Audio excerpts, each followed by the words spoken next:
Olá pessoal, bem-vindos à disciplina Física Moderna 1. Neste vídeo eu irei responder mais um exemplo de relatividade. Dessa vez o exemplo será sobre dilatação temporal. Então vamos lá. O exemplo diz o seguinte: um astronauta faz uma viagem de ida e volta em uma espaçonave partindo da Terra, viajando em linha reta com velocidade constante durante 6 meses e voltando ao ponto de partida da mesma forma e com a mesma velocidade. Ao voltar à Terra, o astronauta constata que 1000 anos se passaram. Letra A. Determine com 8 algarismos significativos o parâmetro de velocidade beta da espaçonave. Letra B. Faz alguma diferença se a viagem não for em linha reta?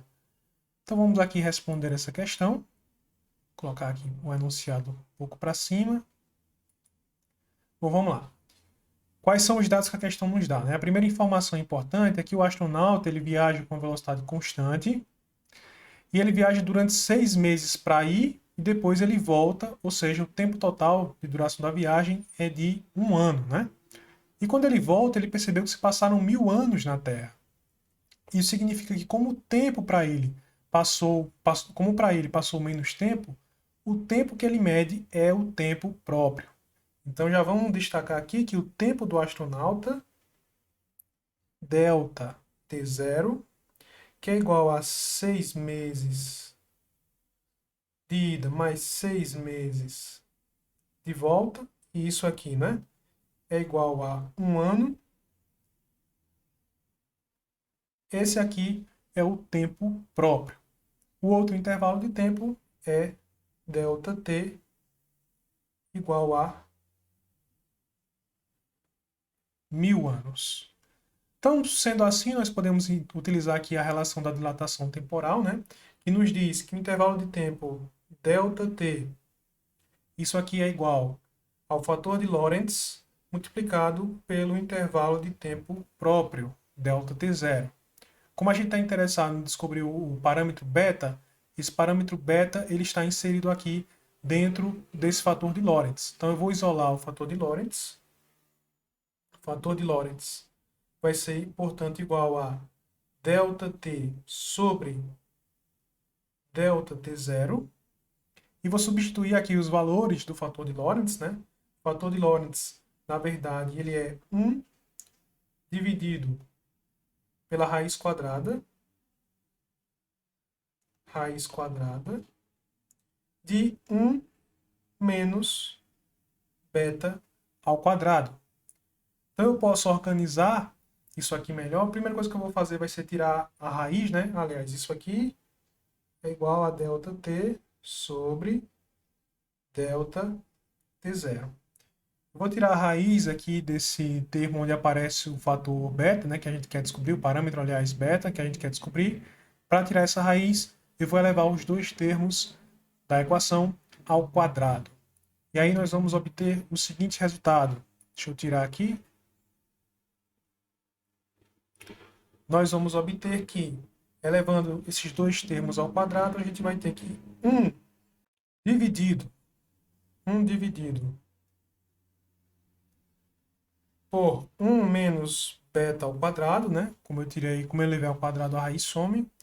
Isso aqui é igual a delta t sobre delta t0 elevado ao quadrado. Eu vou trazer esse 1 menos beta ao quadrado para o numerador, vou inverter, né? Então tenho que inverter também do outro lado.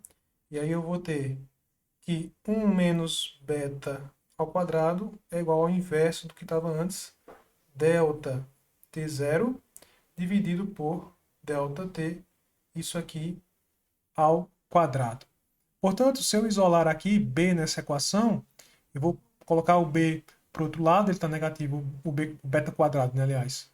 Colocar o beta quadrado para o outro lado, está negativo, ele vai positivo, e passar esse termo, delta t0 sobre delta t ao quadrado, para o lado do 1.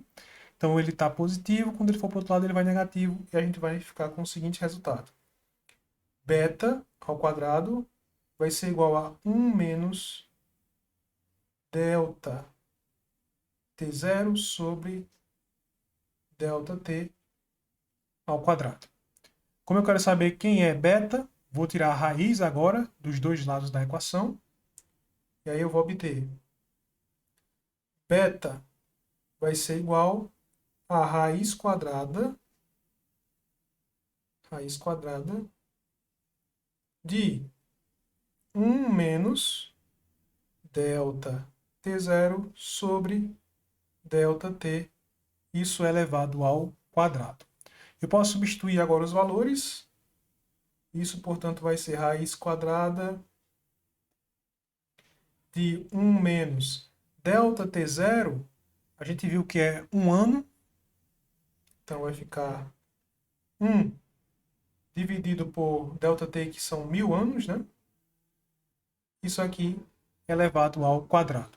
Então, se você fizer a conta aí, você vai obter que beta, a questão pede para que a gente determine beta com 8 algarismos significativos, né?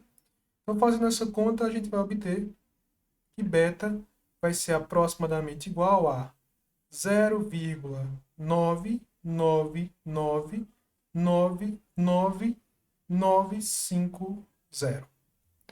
Esse aqui é o resultado para beta. Ou seja, esse é o parâmetro de velocidade beta, né? Esse é o valor dele. E além disso, a questão pergunta, na letra B, se faz alguma diferença se a viagem não for em linha reta. E a resposta é que sim, faz diferença em linha reta, porque a gente não pode calcular utilizando essas equações se a viagem for em linha reta. Uma vez que a viagem, se não for em linha reta, então ela vai ter algum tipo de aceleração. E nessas equações, por enquanto, a gente ainda não tem aceleração nenhuma, tá? A velocidade só acontece o movimento, aliás, só acontece com velocidade constante. Então, se ele fizer alguma curva, se a viagem não for em linha reta, então a gente não pode utilizar essas equações aqui. Por enquanto é só, pessoal. Até a próxima.